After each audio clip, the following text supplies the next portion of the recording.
Chicago Bears are surging in the NFC playoff race, and right now hold that last spot in the playoffs, especially as they're trying to fend off the Arizona Cardinals for that last spot. I am Earl Holland, welcoming you back to another Sports Refuge NFL football playoff preview. And with me, my guest, Chicago Bears fan, Cameron Kemp. Thank you for being on here, and I really appreciate you being a part of this. I knew as soon as I started seeing the Bears starting to get hot that I know I needed to find the biggest Bears fan I knew, and I knew you were the one. That's me. Been hanging in there study since 1984 with them. So, yeah, I've been through it all. Mostly downs, but a few ups here and there. Starting off with that, how you said 1984 was when you became a Bears fan. What drew you to the Bears? My dad was a Colts fan, and when the Colts left Baltimore, it just crushed him. Like, he really stopped watching football there for a time. So I was kind of lost. Like, I'd always been a Colts fan because he was a Colts fan. And I kind of remember liking the Redskins a little bit. Like, I loved John Riggins, like that year. But I was like, kind of like I just wanted a different team. I wanted somebody to root for. In '84, the Bears were good, and I remember watching their little playoff run, or making to the playoffs. But then I really remember them getting beat down by the San Francisco 49ers in the '84 NFC Championship game. And I remember feeling bad for them. Like, their starting quarterback was out, McMahon was out, they just had no chance. Defense hung tough all day, but it was like at that point I was like, I love Mike Singletary. I fell in love with the way he played. Walter Payton, and I was just like, man, this is the team I'm going to start rooting for, and that's just really fell in love with them that season. And really, it's weird that I fell in love with the team during a loss, but that's really when it happened. To you, in your mind, what has been the biggest Chicago Bears moment that you can always recall? It would be easy to say the '85 Super Bowl, but I think the '85 Super Bowl was kind of anticlimactic because the upsets that happened in the AFC, you just knew the Bears were going to go in and crush New England. For me, it was the playoff run in '85, shutting out the Rams, shutting out the Giants, back-to-back shutouts. Nobody had ever done that in the history of the NFL in the playoffs. The NFC Championship game, beating the Rams, it started snowing in the fourth quarter. The Bears scored a defensive touchdown. Wilbur Marshall, who later went on to play for the Redskins, scored a defensive touchdown in the snow. And for me, it was that moment. Like, it still gives me goosebumps to this day. Looking at the season coming in, Matt Nagy back again for another season, the acquisition of Nick Foles, what were the expectations coming into the season for the Bears? I thought we could be like a 10-6 team, of a solid playoff team, maybe even 11-5. The worry was naming Mitch the starter told me that something wasn't clicking with Foles early on, in training camp. I thought they really had brought him in to be the starter. I thought they were moving on from Mitch.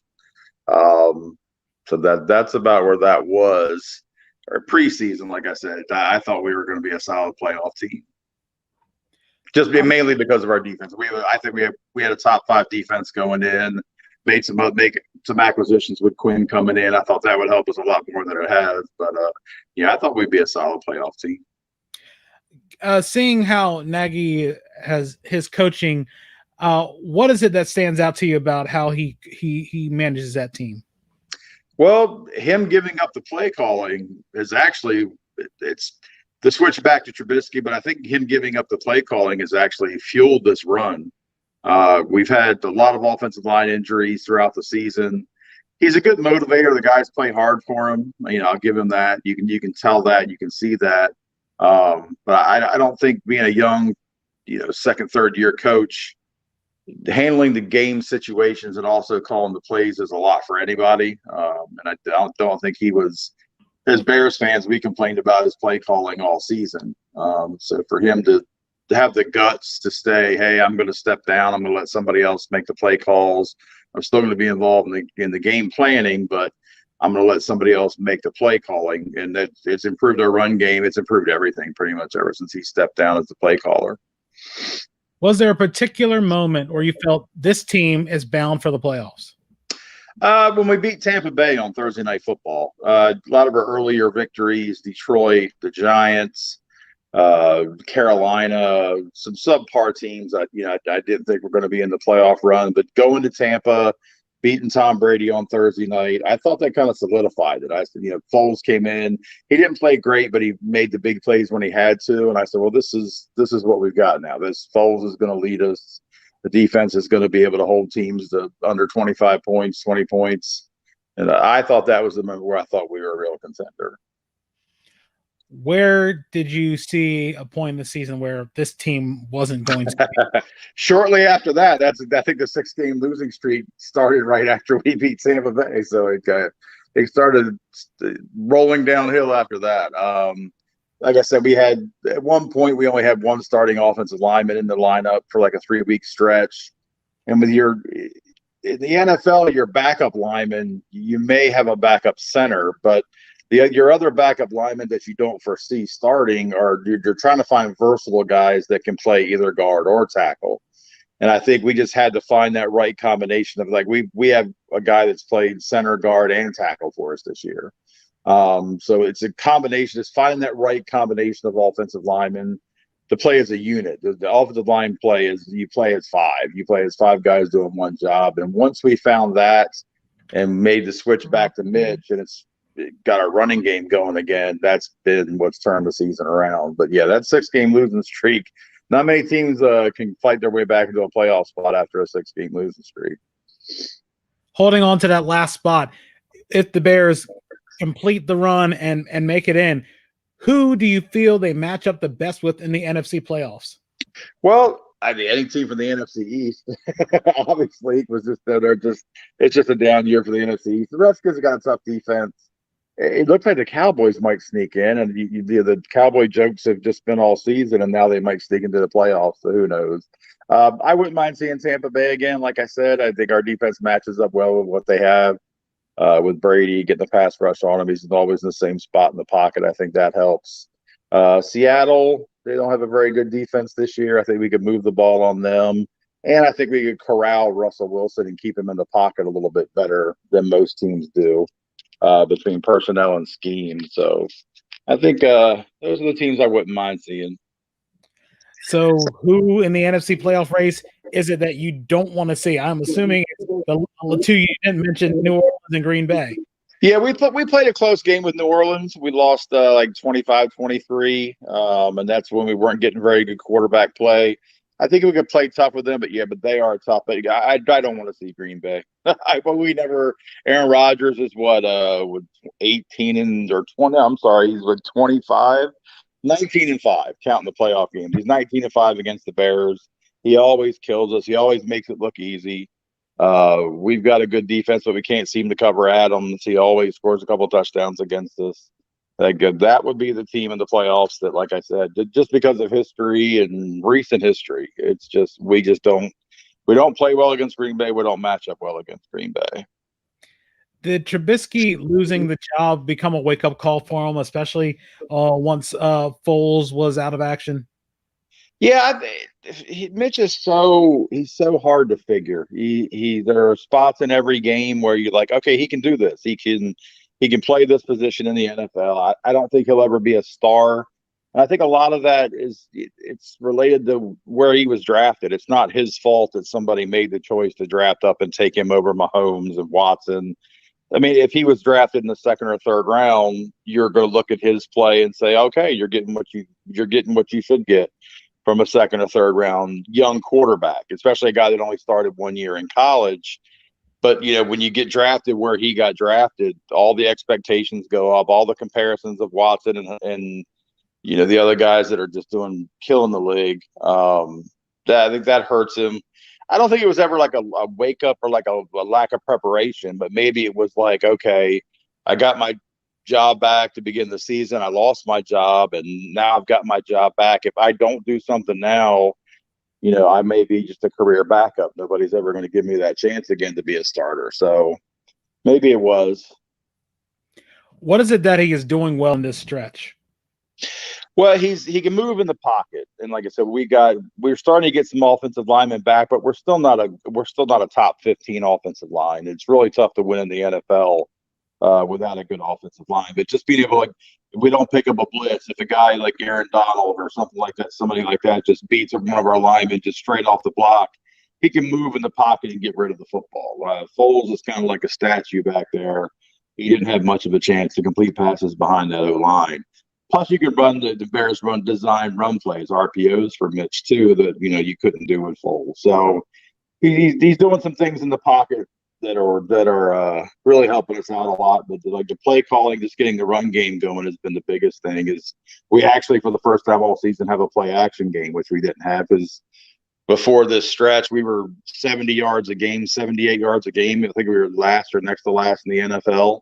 But over this 4-game win streak, we're up to like 139 yards a game on the ground. So just being able to run the football, run play action, run some of those RPOs, it's really what Mitch's game is. Mitch isn't a drop back in the pocket and throw the ball 50 times like a Mahomes. So, was there a concern with the loss of Jordan Howard, especially him going to Philadelphia? And how do you feel like the running game has stepped up in that place? Yeah, Montgomery. I always thought Montgomery was the man. We drafted him pretty high. We traded away all of our first round picks for the last 3 or 4 seasons. So when we draft somebody in the second round, that's kind of like our first round pick. So I think him coming in, he just gave me the feeling he could always get the job done. It was just getting the offensive line working, finding a scheme that was allowing us a run game to find a run game. But there were times where we did miss the power back of Jordan Howard on the goal line. Montgomery's more of a cut and slash kind of guy. So, but I thought, the run game in the NFL I think it's more about your offensive line than it is your running back. I think at any given time, there are 40 or 50 guys hanging around the NFL as running backs that are capable of having 100-yard games or multi-touchdown games with the right offensive line and right scheme combination. When it comes to the prediction for the Super Bowl, who do you have coming out of the AFC? Who do you have coming out of the NFC? And what will the final score be? Kansas City is still – I just still think it's tough. It's going to be tough to beat them. They're just so tough. Mahomes is he's magic back there, man. He's something we've never seen before. I can see them being that 10-year dynasty that we just went through with the Patriots. I know it's harder in today's game, but that's just what I see. And the NFC is wide open, but if I had to pick, I'm going to say New Orleans. I think Breeze has one last run in him to get that team to the Super Bowl. They have a very underrated defense. Kamara's a monster. When Thomas is healthy, that gives him a top tier wide out. So I would say Kansas City, New Orleans, and I just think Kansas City goes back to back. I'd say 35-31. Kansas City comes out on top again. And I think everybody's expecting it to be a high scoring Super Bowl. And I know, of course, with those two offenses, defense might be at a premium, but yeah, you never know. Yeah, it was the Rams Super Bowl a couple of years ago, like 14-3. So every once in a while, it seems like once a decade, once every 8 to 10 years, you'll get a defensive game thrown in there, which I love as a defensive line coach and defensive minded coach. I kind of love that kind of stuff. So, but the shootouts are more fun for the NFL. It's more fun for the casual fan that only tunes in for the Super Bowl or only tunes into the NFL, a few times a year or so. But either way, I think it'll be a great game. But I do think the NFC is wide open. There's not really, other than whoever comes out of the NFC East, I wouldn't be surprised to see Seattle, New Orleans, or any of those teams, push their way there. Russell Wilson's amazing, man. He can do more with less. They've had some offensive line issues, and some of the stuff he does outside of the pocket is just amazing. Who do you think would be a bigger threat for the Chiefs in the AFC? I know that everybody has been picking them as a favorite, but who do you see could give Kansas City some trouble? Oh, man, that's a tough one. I don't know. But Buffalo, just as Buffalo, when they get hot, they can score with them. They're used to playing in the cold weather. The cold weather wouldn't affect them. Other than that, Miami's an up-and-coming team, but I just don't think they're there yet. If they get in, I think Buffalo would be that team that could be like have a great AFC Championship game with them. Well, Cam, I really appreciate it. Before we wrap this up, is there any way people can reach out to you, talk about the Bears and things like that and your predictions? What's the best way people can reach out to you? I'm on Instagram and Facebook. Just search Cam Kemp. I'll pop up. Not too many people with my name. I'm not much of a Twitter guy. I do have a Twitter handle, but I'm usually more on the just group discussions on Facebook and Instagram and that kind of stuff. So if you want to reach out to me and talk some Bears football, link on Facebook and we'll hook it up.